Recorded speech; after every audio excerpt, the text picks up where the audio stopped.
Going on, everyone? Before we jump into the video today, big shout outs to Sue Bird. She absolutely rode off into the sunset today. An incredible talent, an incredible Hall of Fame career for a WNBA player, and just, the all-time leader in assists. Seriously, remarkable player. What a run in the WNBA. And it's just, it's crazy to see her go, right? Watching her, develop into the player that she became.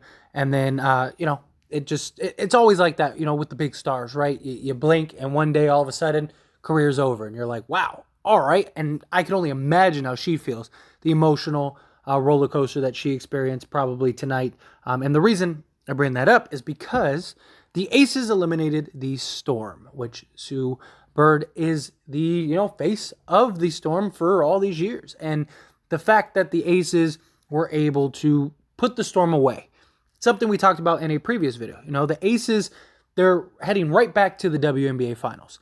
And they are a team that every single year for the last several years since they went to Las Vegas, back in, 2017, 2018 season, they haven't been able to seem to get over that hump, right? Every year, it's like they're the number one team. They seem to be the team that is going to win it all. They were in the finals 2 years ago, and they can't seem to get over those demons.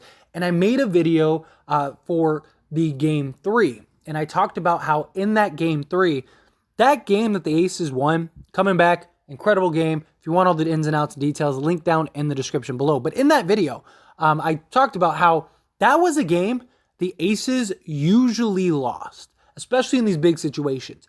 Those are the games that, you want the Aces to get the job done, close it out, a thing or two go wrong and they just fall apart. That game, they did not fall apart. They stuck through it. They got the game into overtime, and when they got into overtime, they ended up pulling it out and getting the W. That was huge. And I said that might have been the game where they finally exercised their demons. And then they came out today, did it again, got the win, and now they're heading to the WNBA Finals once again. And I mean, the Storm easily could have won it this year. They were that good, that talented. Brianna Stewart, again, Sue Bird, absolutely incredible talents, and have won multiple championships already in the last several years. And so the Aces being able to take out that, that dragon, so to speak, and now end up being back in the WNBA Finals. I really hope that this is the year. And look, for somebody from Vegas, I would love to see the Aces end up pulling off a W. I'd love to see them get that win against whichever of the two teams that they face off. So right now, we got a tied series between the Chicago Sky and the Suns. Now, both of these teams are really good. I mean, the Sky are the defending WNBA championships. The Connecticut Suns, they are a team that every year, again, much like the Aces, are that team that have the best record. And many people have compared them to like the Spurs of the WNBA. Really move the ball great, have always had that consistent, solid team. But they're another team that hasn't really been able to get over the hump the way that many others would like to have seen. And only one game separated these two teams. The Sky were number one in the Eastern Conference with a 26-10 record, and the Suns were number two with a 25-11 record. So the fact that this is going to a Game 5 makes all the sense in the world. And so one of these two teams are going to end up having to face the Aces in the WNBA Finals. And for being honest, either of these teams could beat the Aces. Now, I do think the Aces match up much better against the Chicago Sky. I actually think the Aces could beat the Chicago Sky probably maybe 4 games. I think that they match up better.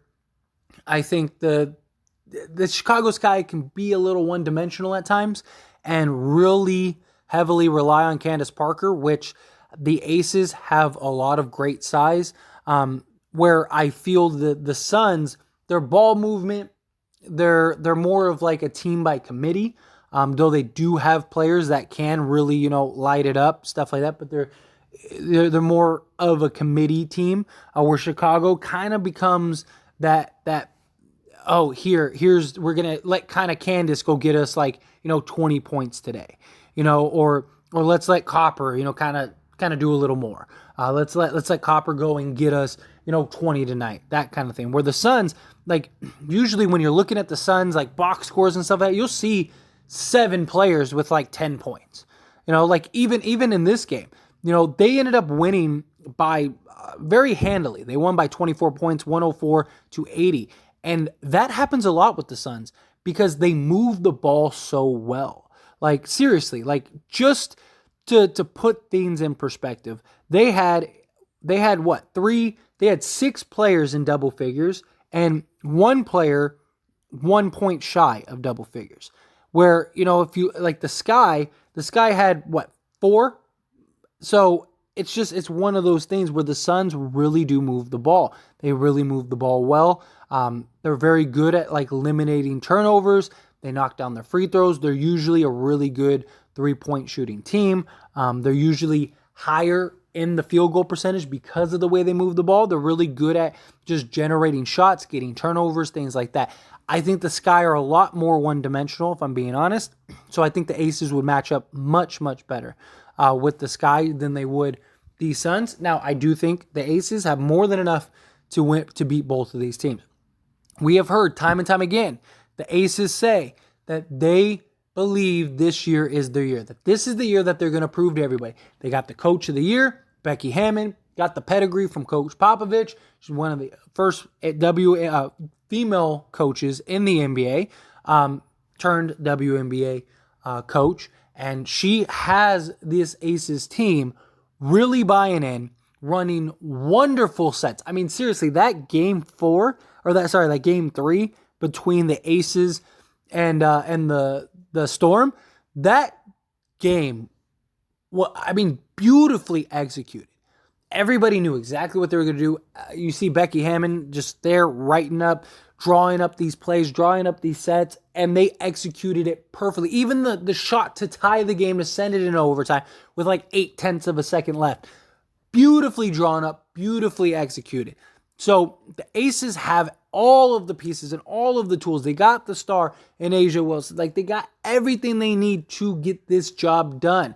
Kelsey Plum is another big name, although she kind of struggled against the Storm. So she really is going to need to break out of that.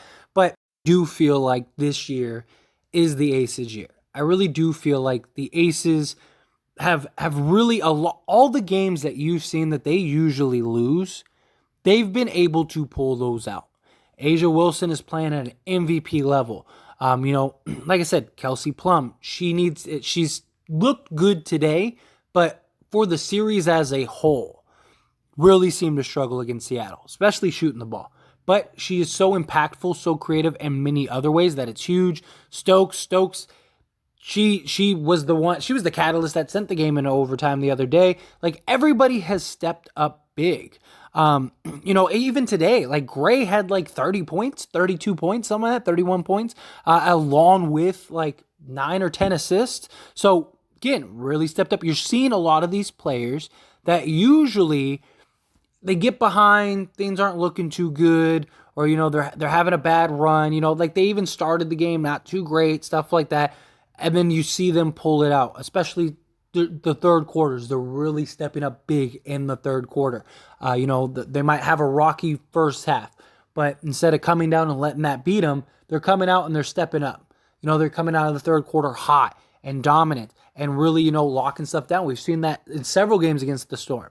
And so those are the things that previous years, the Aces didn't really do.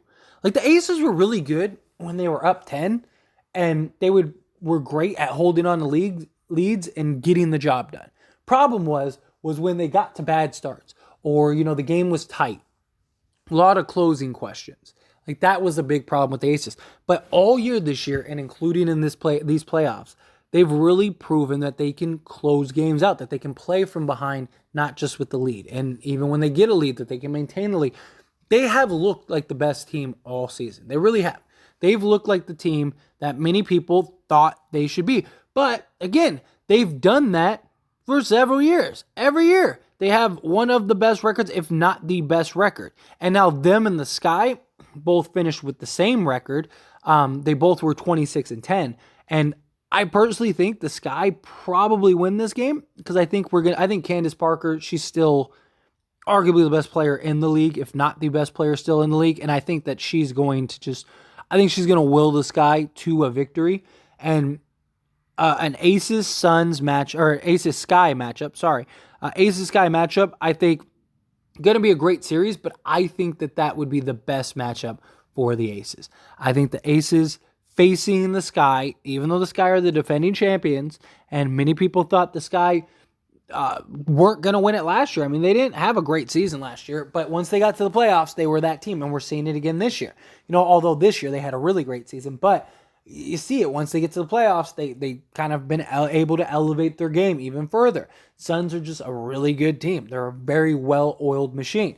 But I really think the Aces match up great against the Sky. Not saying that they can't beat the Suns. I just think the Sky get, again, a little too Candace Parker heavy.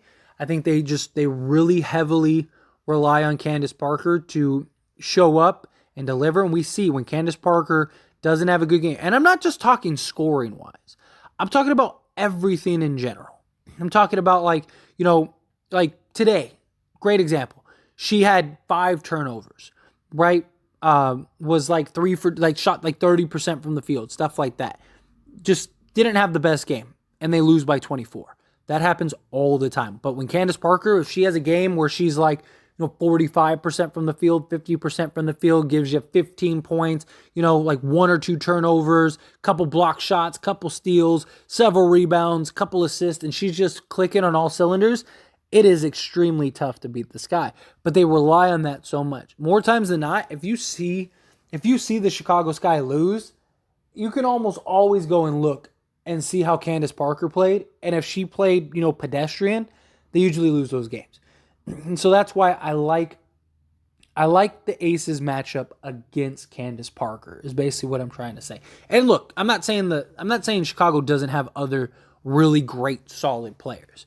They absolutely do. But they are very Candace Parker reliant. Which again, she's a star. But anyway, as always, those are my thoughts and opinions, and I pass the question to you. Love to hear yours down in the comment section below. What do you think? Think this year is the year for the Aces? Think the Aces can finally pull off that W and win that WNBA championship? Or do you think, the Sky or the Suns end up beating them? However you feel about it, love to hear your thoughts. That being said, hit that like button. Helps me out a lot. Lets me know you enjoy these types of videos, and I truly appreciate it. If you're not subscribed to the channel, hit that subscribe button, followed by the bell notification. Stay up to date with all things sports. Join this wonderful community and all of our discussions. I'll see you all in the next one. Thank you.